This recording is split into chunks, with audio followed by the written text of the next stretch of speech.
Wex? Is that on?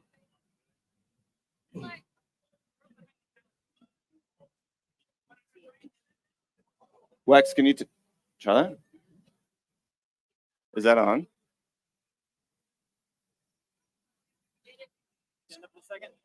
Check. You gotta love live. Going live. Hello. Yours works, Colton? Check. There we go. Good stuff. Well. Oh, we already have some guests here. Hi, Colton. Is Chad in this? No, it's all right. But it's all right. I'm on the audio. That's running live. There we are. Okay. I'll come in Chad, tighter. come on in. I'm coming. Let's go. Gotcha. Wait. Let's go. All right.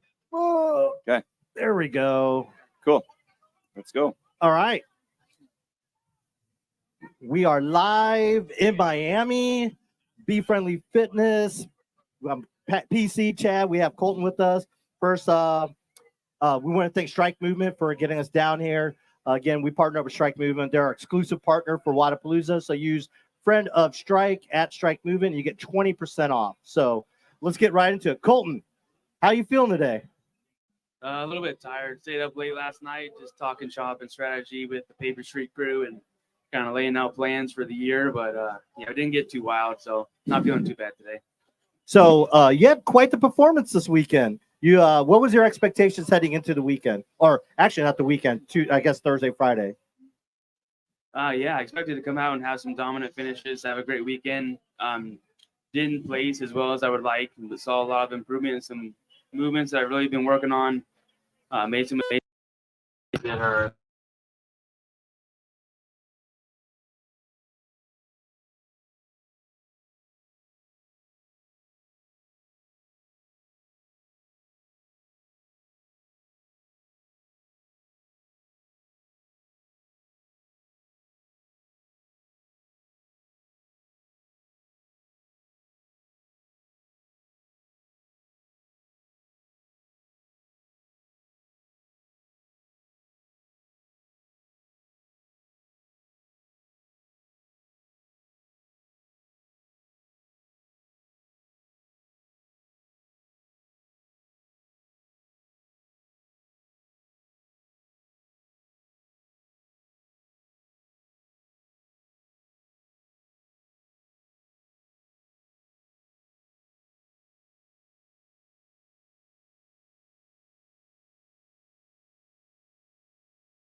I see that.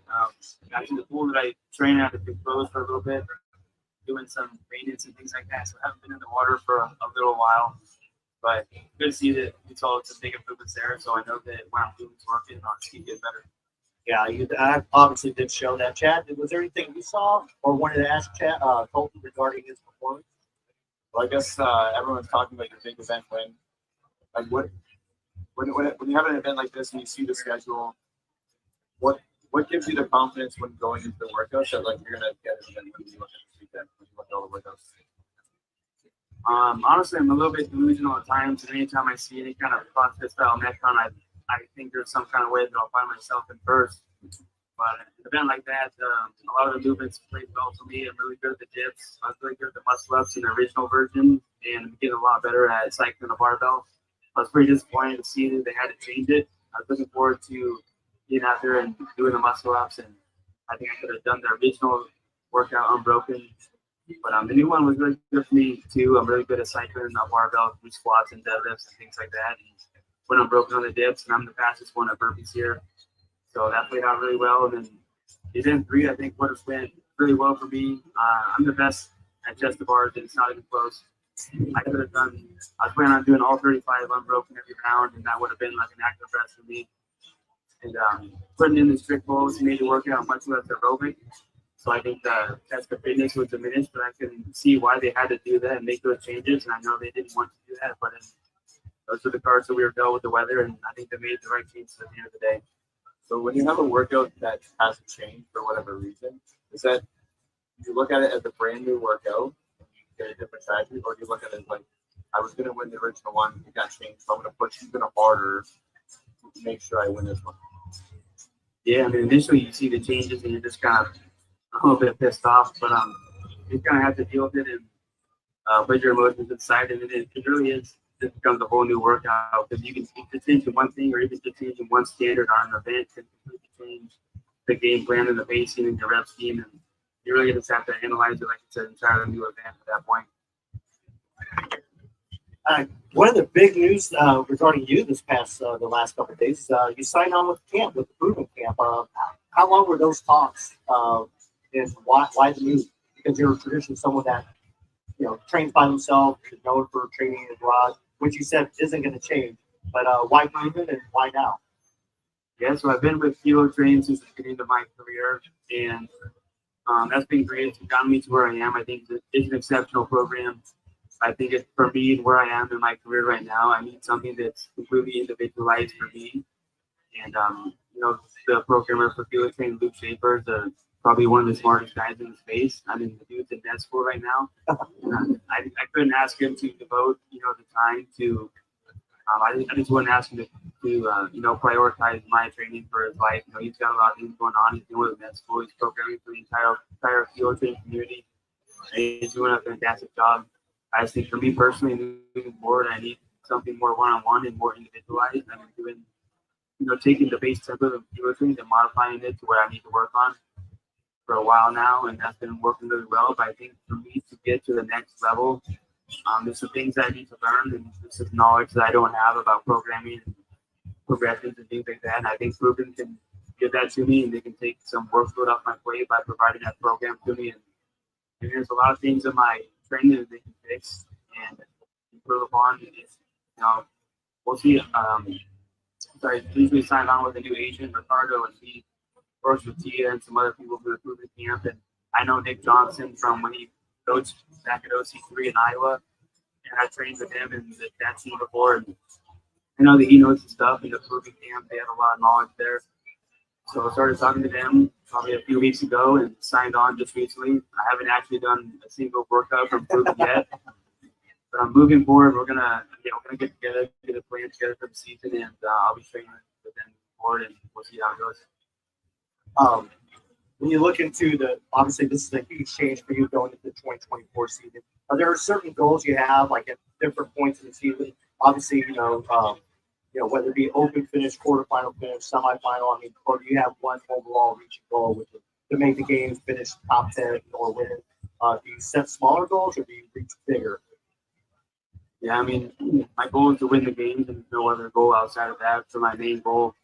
And honestly, I don't enter a competition without the goal of winning. I go to the Open, I want to win the Open. I go to quarters, I want to win the quarters. I go to semis, I want to win. And every event at semifinals, I'm just trying to keep on getting better at my weaknesses and improving my overall fitness. And the goal is just keep getting better and better and keep on improving my weaknesses and getting to a point where it's not a workout that is going to put me like bottom 10. I think we saw that at the games this year. My worst finish was 23rd. And in years past, I had some last place finishes and a lot of finishes in the bottom 5 and bottom 10. And then coming here, there's some programming that was not in my favor, but I was still able to finish relatively high.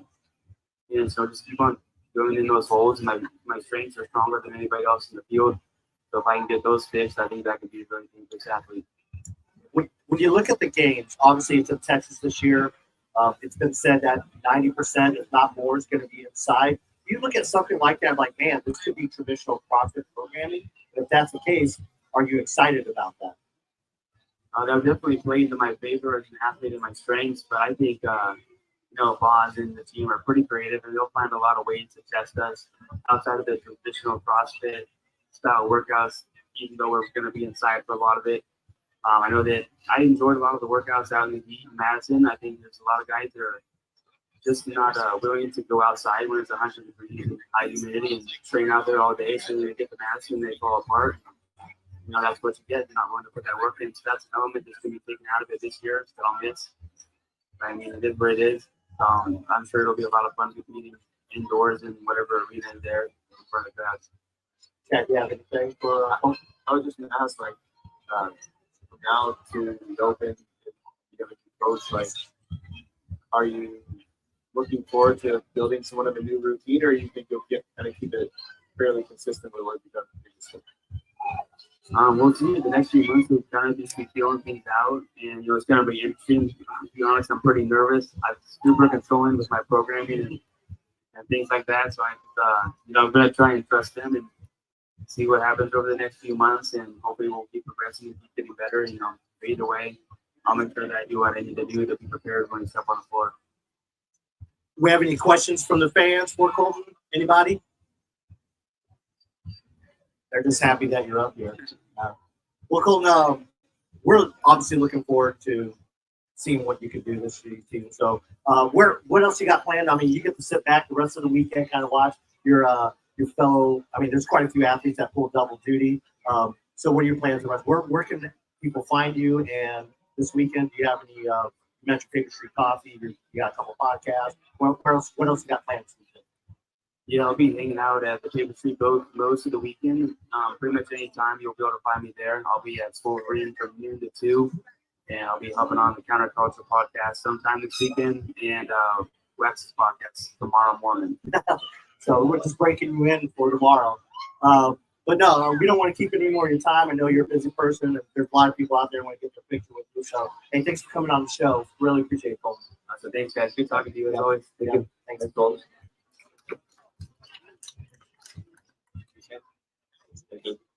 And we're going to bring on Harry Lightfoot next. Those who don't know Harry, he's a UK export. And not many people might not know much about Harry, but we're going to learn some stuff about Harry. Come on up here, buddy. Yeah. How you doing, Harry? You got some fans out there. Yeah. Yeah. So, Harry, for people that don't know you, tell us about yourself. Who are you? Who's Harry Lightfoot? I know who Harry Lightfoot is, but who is Harry Lightfoot? Harry Lightfoot is 24-year-old from Cornwall, England. Okay. Changed over from sort of playing rugby a few years ago, and sort of got into CrossFit through like a form of training for my rugby, and then lockdown hit. Just was training CrossFit all the time, and I think we hit this first year of the quarterfinals. Yeah. And I think I don't know if you remember, there was a rope climb pistol GC workout, and that was like the one workout for me that did not go well. We always have one, right? Mm-hmm. And then looking at the leaderboard after that, I was like, oh wow, yeah, I'm actually not far off these boys, and maybe I can give this a good crack. So then it sort of carried on from there. Yeah, that's kind of where we saw your name. I mean, obviously with the quarterfinals, yeah. But also having a unique name like you have. Yeah, everybody says that. Everyone's saying Lightfoot just stands out. I get that, or Buzz Lightyear stands out because of my chin. Yeah. It's all coming out. So Yeah. So this is your second time in Miami. Last year you competed on a team. Yeah, last year we competed on a team. So we were a team, Boys for Feelings. I think we were Boys for Feelings. Yeah, we're proud of that. We're proud to cry. But we were the second. I think we were the second, or definitely top 5 qualifying teams. And then I think Brian predicted us at the start of the weekend finished in the 30s. Yeah. And we're like, come on, Brian, you got that wrong. And I love it. And he was 100% right. Oh. We now I always sort of message Brian when he's putting out these top 100s. I always give him a bit of chat to say, come on, I think you've got that wrong. So I don't know if he put out a prediction for this weekend. He did. Where did he put me? We'll have to look. Yeah, we'll have to. Yeah, we didn't look at this time. Oh, wow. No. But we've been given at the end of the weekend. I just said to him all I want is to go up in his chart. Yeah. So I think this time we're going to get him a frisbee made up when we next see him. Yeah. And then just have something to remember me by. Chad, where did he got that? Do you want to know? Yeah.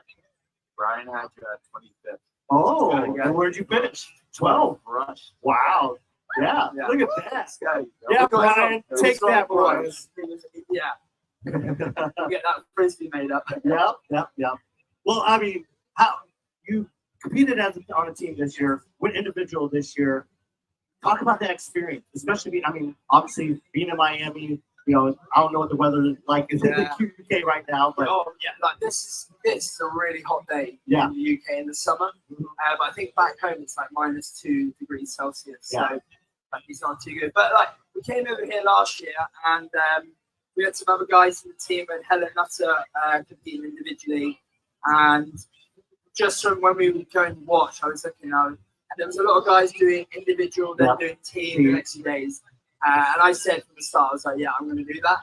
And then obviously hearing from a lot of the guys how they handled the volume, we sort of decided not to do it in the end. So we've really enjoyed it last year as a team.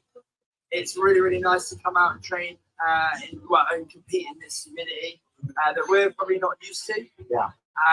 When things like the rain hit on Thursday night, I don't know if that probably like put people off, but like that weather, I don't know if we will carry over like some resilience from our country, from the cold and the wet. I don't know if that helps. But definitely when we were as a team last year, we thought they're very like game-esque workouts. And I think over here, the Americans and Canadians, they sort of compete a little bit differently to us. They get on a heavy barbell or something. They just tend to do a little bit better than the Europeans. So for like me as a European coming over to see how I fare against them, we definitely like look for that, and we can take it away. What we need to go back and work on, because we've still got a little bit of time now before the season starts. So that's probably what we're going to go away with after this weekend. Obviously 12th place finish, that's a great finish, especially against this like his level of athletes. But it could have been a lot better, I heard. So, and I guess it was because of a little bit of misdirection on the swim. So for anyone that doesn't know, there was some dingus that swam to the wrong buoy, and I don't know if anybody noticed that, but that was me. I just wanted to stand out of it. But yeah, no, I again, like last year was the first time I've ever done like a swim event. I think I was a little bit naive to it, and I didn't really think of the effects of that spiked heart rate and what it would do in the swim, and it really shocked me. So this year I was pumped. I was really excited to get in there. First swim, went fine. Second one, I think we got in. I had Jack, Guy, and then suddenly they vanished, and I looked, and I'd slightly gone off to the left of the white buoy. So I redirected myself a little bit too much to the right, and ended up at the pink. So yeah, then I just had to like quickly adapt on the fly, like just get on with it, get back to the white, and I managed to still get 16th. But I don't know, like hope, shoulda, coulda, woulda, like like we gotta like I don't know, I can't get too disappointed. I got to crack on. So maybe next year I'll come back and try and get a top 10 finish with that swim event. You can hold me to that. Yeah. Well, some people might have said that the reason why you didn't do so well is because you were sporting a Speedo. Maybe I wasn't that buoyant. Yeah. I have to ask you though. I mean, how did those double unders feel with the Speedo? They were fine. When I haven't got. My eyes are here. Nothing's hitting me in the face. Put it that way. The water was really cold. It was cold before. Yeah, I think it was cold before I got in. So I think I was safe there. All these people down here are just like this. Or they're going to go back to the broadcast. Like, all right. If you go on my Instagram, I've got a couple of slow-mos. Right? It's like Baywatch, but not. But Baywatch off Wish. So where do you go from here? You gathered some data. Obviously, you can kind of throw the swim outside because we don't have to worry about the swim unless something crazy happens if you make it to the game. But I mean, what data do you take from here, and what's the season look like? The rest of the season look like for you? So, we'll take some data away. One thing is, I was talking to Brent about this. What we can do is look at it and be like, right, okay, I think I had like a 30th finish in the snatch event. That we went into that event like with accuracy, like in semi-finals, that run snatch event again was about accuracy. So I'm going to come away with this as a positive, because 45-second windows, it was about accuracy, and I even missed the lift. And at semi-finals, I did that, and I think it got to my head, and I started not thinking straight. When on the day today, I missed the lift. Just quick little breath, think to myself, keep it cool, and I hit the lift, and it was fine. It wasn't the best finish that I wanted, but there's a positive to take away from that. You know, we can go away, we can work on strength, yes. Maybe look to back myself because like my snatch is a 130 kilo snatch. So like what I hit on the day is pretty low compared to that, but maybe I took away a positive from that, which I'll work on. And then this season, when we get home, we'll just bury my head in the sand. Like I did that last year. I didn't really do an individual comp between French Throwdown in the summer. I didn't do anything between there and semi-finals. So this year, I wanted to have an out-of-season comp to come in, see where I fare. I put out there to everyone that my goal is to get to the games this season, and to come in this weekend, put on the performance that I have. Like, I hope that shows to everyone. Like, I'm not just saying it's a very bold statement to say it. Yep. And you know, like hopefully, like my performance shows that I really mean what I say, and you know, I can back this up hopefully. So I'll get back now, and I'll just bury my head in the sand and get ready for semi-finals. It seems like you have a really good headspace of like taking your time to set that goal, getting reps in. And I've had to learn along the way with that. Like you went and you learn. Like it's taking time. So like that first quarterfinals, I then, you know, was like, okay, next year I'll try and qualify the semis. I didn't do that. Yeah. And then I was gutted about that. I went to French, came top 10. Again, to me then it was a pretty stacked field. So I came away, right, I want to qualify the semis. I did really well. I was like top 5 in Europe, I think. And I was like, right, why can't this year be the year like go to the game? So I tried to shift my goal quite quick. And then I think maybe it was naive. Maybe it was I needed that semi-finals to learn. I needed to go there and do that and learn, take away something that it won't happen again. I needed that swim event for me to mess up. You know, just to come away, and I won't do that ever again. So you win and you learn. And I like you look at this event, like what are some of the big positives? Like when you looked at the stack of events, were you looking forward to a specific event, and you feel like how did you like you on that event? Yeah, there was like yeah, definitely. There were when they did the change of event. I was looking forward to every event, like little things. I know I talk about the swim. I say about the snatch event. I wanted to test my accuracy and show like that was a true mistake at semis, and I can correct that. The swim event that shocked me last year. I want to come back and show like I'm not going to be shocked. I know it's going to be uncomfortable, you know, and obviously cocked up a bit, but like you know we can sort that out. The bar muscle at workout, I was excited because again, I said earlier about those heavy barbells. Right, let's throw down with the Americans. Let's see where I fare. It changed. I looked at that and I was like, yeah, I think I finished 6th in that event. Because I looked, I was like, yeah, that's a good event for me. And the last one last night, again, you know, the rope climbs. I've really been working on it, and I really trusted that I could go out there and put on a good performance. The guys are going out in front of me, and before that might have, you know, got to my head and been like, okay, maybe I don't belong, but I trust in my process and do exactly what to do and just execute. So yeah, it's a bit long-winded, but yeah, I was looking forward to everything. I like there wasn't anything in there that I was worried about. And it's like, how does it feel to be part of like this, you know, group of so the men's field is super stacked. Like a lot of the athletes have said this week, like at any given event, you pick like 5 different names like for the event. Yeah. How does it feel about being part of that like up and coming group, pushing the standard, like pushing the level? I like to start with the first thing I learned, like when I went to French, we had like Adrian Benweiler, Luka Jukic, there was some big names there. And what I learned quite quickly is like I can't get overwhelmed because that's just I need to control that because otherwise the whole thing is going to be overwhelming for me. Like take this place. This place is like It's overwhelming. it's like a festival. There's music everywhere. Like it's controlling the controllables. And if that's a variable that I can like take control, then so I try not to get too overwhelmed by that. To have my name floating around there, the up and coming, or maybe if people have underestimated me, I like that. I just hope that I'm here and I can back up what I'm going to say. So I'm just excited. I'm so excited.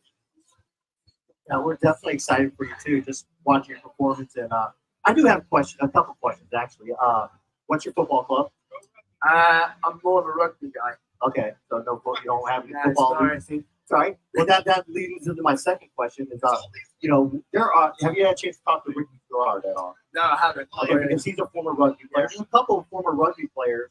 I guess you're never a former rugby player. You're always a rugby player. But I've noticed like the mentality, that rugby mentality, and how it translates across. Can you talk a little bit about that? About like, you know, obviously you have to be tough to be a rugby player. So how does that mentality and those athletic abilities translated across? Yeah, I think for when I was playing rugby, right, you each have your own position and you have your role in that team. And I really enjoyed playing rugby. Like I loved the camaraderie of it all and being around all the boys and stuff. And like for me, like I played like hooker and I was a back rower and I had my like set piece roles.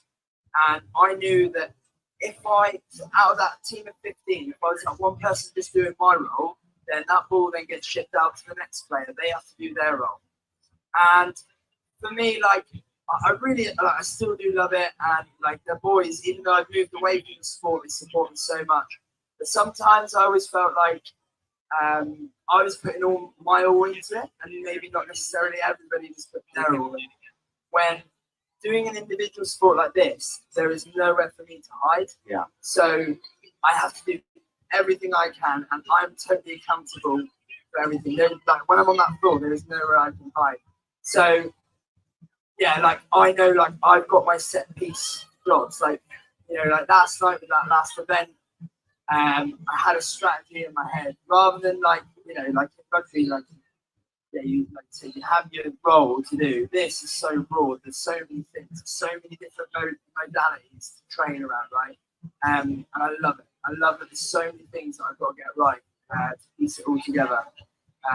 So that's what kind of the rugby's taught me, as well as a lot of other things, manners, mannerisms and stuff, and respect. Like I make an effort to respect my judges when I'm out there, like say hi. Yeah, support them. Yeah, because like in rugby, like in football, you can play around, you can call the ref, whatever. In rugby, you call the ref sir. All right, and if you badmouth him or anything, like it's going to go wrong. It's not going to go well. So why do I want to do that to my judges? So that's the sort of stuff like bringing in mannerisms. Massively, I try and bring this. But yeah. Cool. Well, Harry, obviously it's a pleasure to finally meet you. Yeah, thank you very much for having me. We'll give Brian, make sure you text Brian. I will, Maybe we should keep it a secret about that. Oh, yeah, we will. Oh, definitely. He won't watch this anyway. But no, you did bring up a good point, because there are quite a few athletes that look at those rankings. And, he's considered the best analyst and expert when it comes to CrossFit. But one thing about Brian is that he wants to be proven wrong. Yeah. He So wants that. my coach, Mike, we were like, last night we were walking away and I said to Brian, I just want to go over your list. And we go, why does that affect us? Why is that in our head so much? Like we do look at that. We send it around and I'm like, has Brian underestimated me? Does he? But he just maybe hasn't seen, haven't competed enough. So yeah. A lot of that goes, and that's part of the whole reason we do what Brian's doing this world tour. I don't know if you've been following. Is like he's going to different areas throughout the world and able to watch a lot of athletes that he normally wouldn't see, and that's what he wants to do, and that's why he's made. If you look at these rankings compared to top 200 compared to last year, he's got a little bit more international flavor than last year. You've been able to see a lot more people first. But I did love it. Like you guys are like smoking him. He's got guys in there that haven't competed for a while. Yeah. And there was that Icelandic dude. Do you remember? Yes, I was. Yeah. But he's like Brian was like, that's my boy right there. Yeah, like, I really like him. So hopefully hopefully we've made a bit of a statement. Yeah, you definitely did that. If anything, you made a statement in the swim with your fashion choice. So with I was Sam, looking around. I thought these guys are meant to be confident. They've all got long shorts on. exactly. Were you giving out hugs afterwards? No, nobody wanted to come near me. Interesting. Very interesting. Well, we definitely look forward to watching the rest of the season. Thank you for coming out. Thank you very much. Thanks for having me, guys. Awesome. Cheers, guys. Yeah. Thank you. I'll take that. Yeah, you got that. Harry Lightfoot, everyone. Thank you. Next on the stage, we're going to bring up Barkley Dale. If you don't know Barkley is basically, you've heard us talk about B.Friendly stats. That's a stat service that we have that B.Friendly is doing. So Barkley is one of the brains behind. Yeah, you got it. So Barkley, he runs our stat department. He basically all this cool information that you're hearing, it comes from Barkley and with collaboration with some other people. So Barkley, throw us some stats when it comes to what numbers stuck out to you when it came to the individual competition this year. I've got 10 stats for us today. 5 women, 5 men. Woo. Some of them you can easily tell just by looking at the leaderboard. Some of them you can't tell just by looking at the leaderboard. You have to have a database with 400,000 rows of data like I do. So the first one that I have is Danielle Brandon and Gabby McGowa. We're the only 2 athletes in either elite field have no finishes outside of the top 10. It's a pretty big feat in and of itself. And even more important than that is that Emma Carey, who won, did have a finish outside of the top 10. So second and third had no finishes outside of the top 10. That's why those event wins matter so much. That's why those event wins matter so much. Taking it to the men's side, Brent Fikowski. I already corrected this. If you heard this on the broadcast yesterday, I fed Brian Friend the wrong number. I miscounted. Fired. Brent Fikowski did not earn his 39th event win in his career. It was his 35th event win in his career. He was third going into that final event. Sam Quant was in second, but here's the important thing. I have a model that runs live win probabilities, and going into that final event, Brent Fikowski had a 36.8% chance of getting second place, and he did it. Oh, yeah. Look at that. Stats. Hashtag stats. Number 3, this one, no one would really know. 6th place, Andra Moistis out of Estonia was the only woman in the top 10 with a finish worse than 30th when she got 38th in double or nothing. Everyone else had a 30th or better finish. In fact, Emily Rolfe had a 30th place finish. Shout out to Estonia, by the way. No comments? No comments? Yep. Keeping it going, repeat tier Wodapalooza champion Ricky Garrard had 1 finish outside of 5th and brings his career top 5 finishes to 41. Wow. His entire career, 41 top 5 finishes. Does that count? Is that counting 2017 season? It's not. Oh, well, that's even more amazing. That's a huge, because that's like 2 years of live competition. Yep. That's ridiculous. Plus off season, Yeah. 21-22 off season. Yeah, So Dubai. there. Yeah, Dubai and Wodapalooza as Yep. well. Yeah, that's amazing. Where do we have Ricky on our rankings? I think Brian had it at least top 3. Yeah, at least top 3. Everyone had the 4 guys in the top 4. Yeah. So at worst, he was 4th. Yeah, Brian ranked him number 1. Yeah. Which Shocker, Brian was correct. Keeping it going, 5th is Emma Carey had 1 event outside of 2nd with a 12th in double or nothing. And that brings her career top 2 finishes to 20th.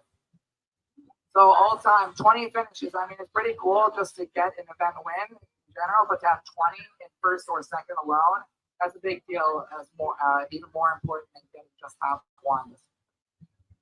James Sprague, we all saw his celebration in that swim. It was his 6th elite individual event win. wow, that's impressive. And all of his wins have had a monostructural event in them. Okay, well, that's good. Number 7, Danielle Brandon earns her 8th win in an event with handstand walking. I'm going to put all 3 of these together. Number 8, Guy Marieros earns his 7th win in a max lift event. And number 9, Ariel Lowen earns her 9th career event win. 7, 8, and 9 for wins for those 3 people. Wow. Does it ever doubt that Daniel doesn't win? I have to go back and check, but I think the worst she's done is like third. If not, maybe she's won all of them. Does that count? Are you counting the Mayhem Classic win as well? I should have Mayhem Classic in there, yes. And then If not, it's close. in regards to Guy, has he never not won an Olympic lifting? That is a great question. He's normally at the top, so I didn't keep scrolling down too far. And I believe for Guy's 7 event wins in the max lift, 5 of them are a snatch win specifically. So yes, he dealt a good card by having a 1 rep max event, but it was even better because it was that snatch event. And our final one is Sam Kwan takes the podium for the 6th time in his career. And his first podium was 7 years ago in 2017, Wodapalooza, where he also finished 3rd place. So he's really bookending his Wodapalooza to date, his Wodapalooza experiences with a 3rd and a 3rd. I'm one of these guys who always looks at trends when it comes to stats. And you know, the cool thing about Samuel Kwan, and this is kind of shown, is like on even years, he always has his best CrossFit finish. And it is 2024. It is the year of the Kwan. It is the year of the Kwan. And then having this event and then having this showing really shows that he's trending in that direction to have a really good game finish this year. Kwan's one of those people, it's not hard to tell. He flies under the radar because he doesn't have a big social media presence. So I think this really brought him back to the limelight because he makes his statements at competitions rather than on social media. And he backed it up with another podium here. So my question for you, with all these stats and figures at your hands, how come you're not doing better on the heat runner? I'm doing just fine because a lot of mine are based off of a predictive model that I've been refining over the past 2 years. I'm on iteration 5, and I think we'll be at a place that I'm happy at like iteration 12. I got you. So you're just building up. I'm building up. I'm using the answers that the computer gives me more often than the picks that I actually believe in to see how the prediction actually does against what actually happens. The computer. Not I'm scared. computer. It's like Skynet. You know, Are you using any AI? No AI. Yeah. There is a person sitting to my right that is looking into some AI experience with my database. Any update on that, sir? Nothing you can say. Nothing we can say yet. So no AI for the near future. Yeah, well, that's cool. Well, everyone, Barkley, anything else you want to add?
a really good team. Nice. Yeah. We talked to some of the athletes today, and a lot of them were surprisingly sore, even after only 5 events. Some of them are pretty, I don't want to say banged up, but they are surprised on how sore they are. I'm not surprised by it. Well, I think they were thinking I would do individual and team, only have 5 events. It won't be as bad as it was last year, but it sounds like some of the athletes are a little bit surprised by that. So, Ricky's, I heard Pat and Ricky talk this morning.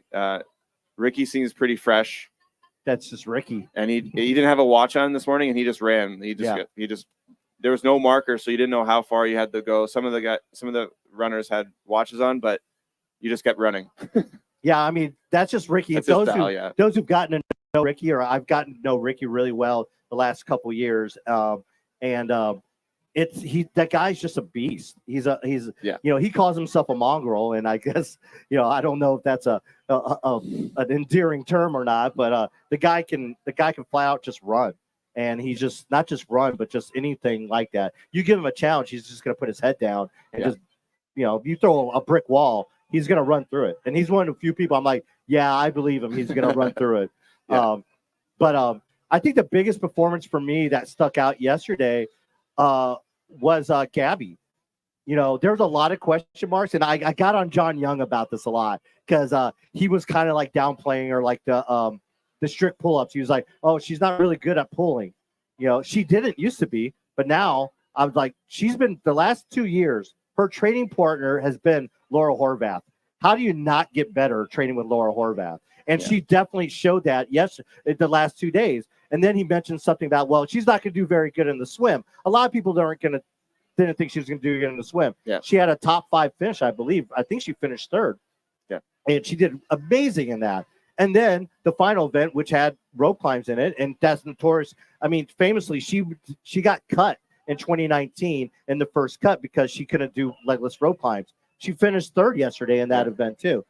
Granted, she was going against some major heavy hitters, but at the end of the day, she finished 2nd, and I think that's a very encouraging performance by her, considering that these workouts weren't in her wheelhouse per se.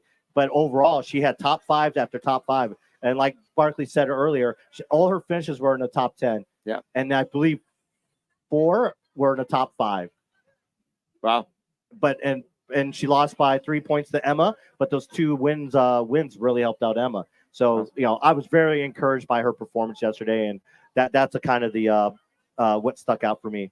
Well, before we end the show, we have one more guest. We have the beautiful and fit Rebecka Vitesson here. Come on up, Rebecka. Hi. Come on up.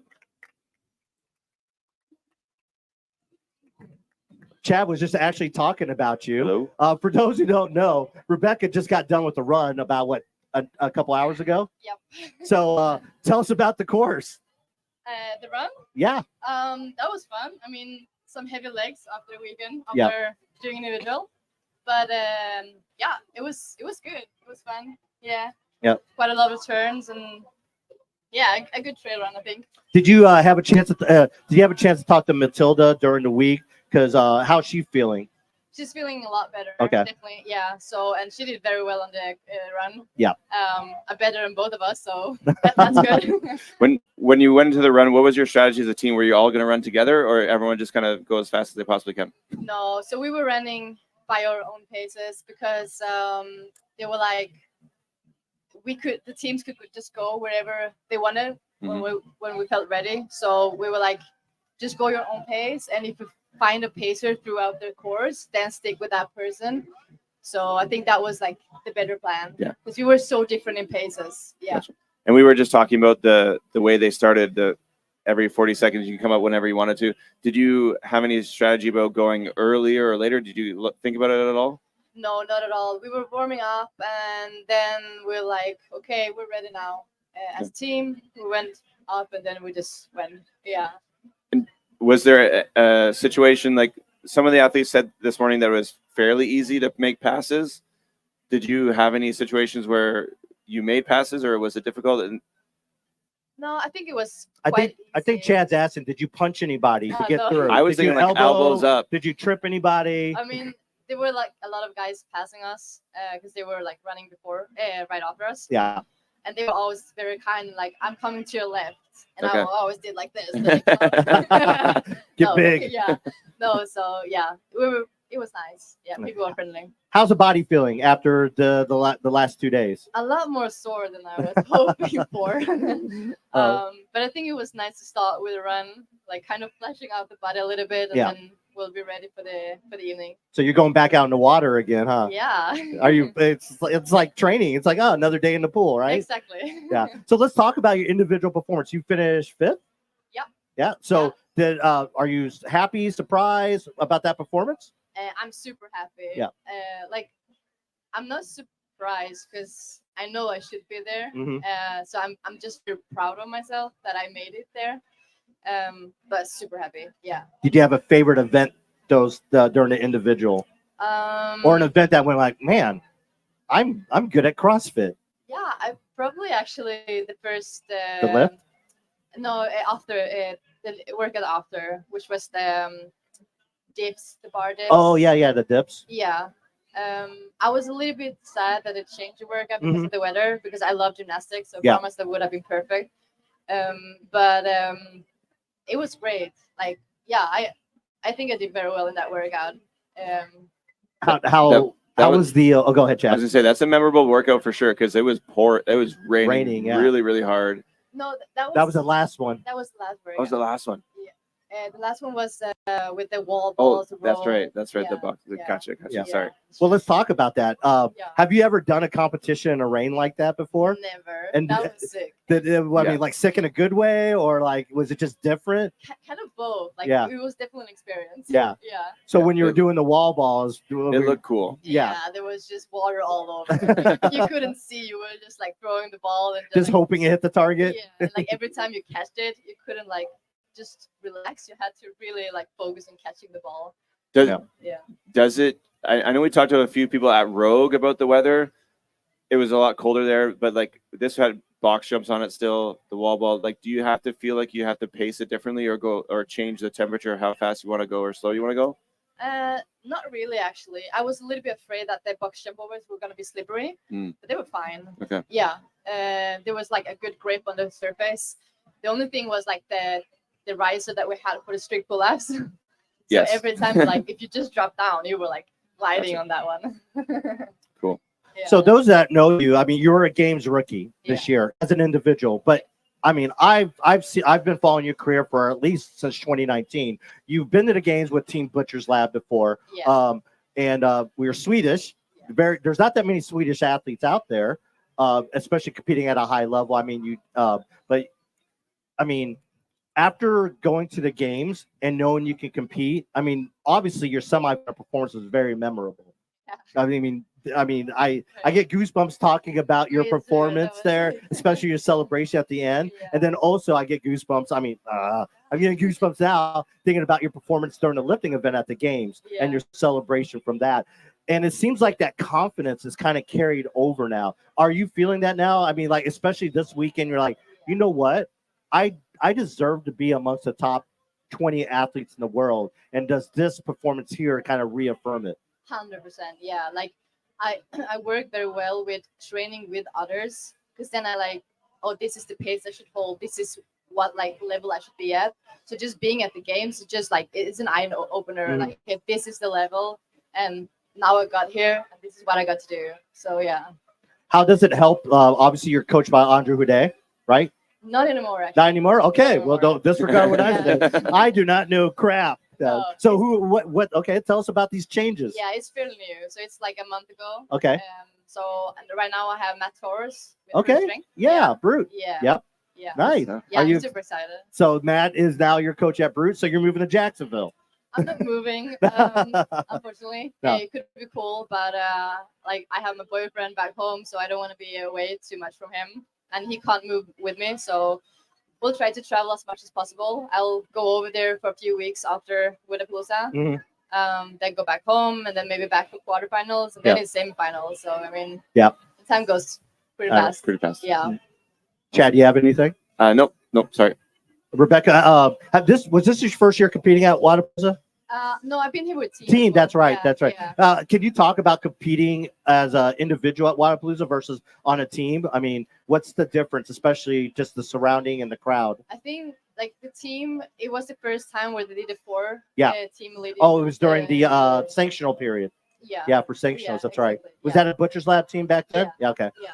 So it's quite a long time ago. But I think that the experience is the same actually. Really? Like I came here with a intention of just having so much fun, and I think it's one of the competitions where we have the audience is incredible. Yeah. And I think that's what does the sport, and that's why I want to do this, because it gives me so much energy, and I want to be there to inspire all those guys. So I think that's the coolest part with Wodapalooza. Definitely. Yeah. So obviously you're busy competing, but is there anything else you're doing this weekend in terms of sponsors or activations? Yeah, so I have a meet and greet with Born Primitive now at 1 p.m. Okay. Yeah. So gonna be there soon. But yeah, other than that, just compete and hang around and talk to people. Was this the first time you met Annika? Yes. Okay. What's your impressions of Annika? She's Now great. be careful. He's Canadian. Oh no. She's great. She has so much energy and happy and outgoing. Did she keep up with you on the run? She tried her best. She did great. She did We're great. very proud of her. I think she That's did awesome. great. She's Yeah. been working on running, those that know her, so that's great. Yeah. And you know Matilda just from just being in Europe and just Yeah. So that's really cool. When I saw that team and I saw that you were kind of, I mean, how did that happen? Was that last minute? They called you up and you're like, yeah, sure, why not? Yeah, kind of. Like so I came to Miami Tuesday last week. Yeah. So I've been training at Peak Yeah. the whole week. And I met Matilda there. She came like the day after, and we talked a little bit. And she said, "Oh, yeah, Lena didn't get her visa approved, so we don't know if she's gonna come." And I was like, "Okay, but I'm here if you want me." Like I'm up for it. So she's like, "Yeah, why not?" And then All right. That's Cool. awesome. Yeah. Well, congratulations. Thank Great you so weekend. much. We got Really we got appreciate the it. signal to wrap up. Yep. I guess we since Over. Wex took some of our time, I'm taking some of his. But I right. definitely appreciate Rebecca and everyone. Rebecka Vitesson, make sure you cheer on her team. What is it? It's team Scandinavian. So it's And speaking of coaches, look, who do we see over there? There's Matt Coach Torres. right there, Matt Coach Torres. Matt. Yes. So definitely Cool. really appreciate it. Thank you so much. Thank you so much. for Thank having you. All right, thank you. Thank you. Again, that pretty much wraps us up. I do want to say a couple shameless plugs here. We still do have some merch on sale. If you head over to the Sherpa Works tent, if you buy any merchandise there, you get a free OG Culture shirt. So it's basically buy one, get an OG Culture shirt for free. So head on over there. They got that. They have Christine Colenbrander's new shirts out there, B.Friendly World Tour shirts, Miami shirts, all that stuff there. So if you purchase any item there, you get a free OG Culture shirt. So that supports the OG Culture guys, Chase and Bill Grundler. And also, we want to give another shout out to Strike Movement for supporting us. We wouldn't be here, me and Chad, Brian, our whole B.Friendly crew wouldn't be here without Strike Movement. So shout out to them. Use friend of Strike and you'll get 20% off their shoes. These shoes right here. Well, they have other shoes too. But go ahead, head to there. Those codes, they don't do codes at all. So this is a very rare thing. So once again, we appreciate all of you. And as always, be friendly, our friends. Thank you.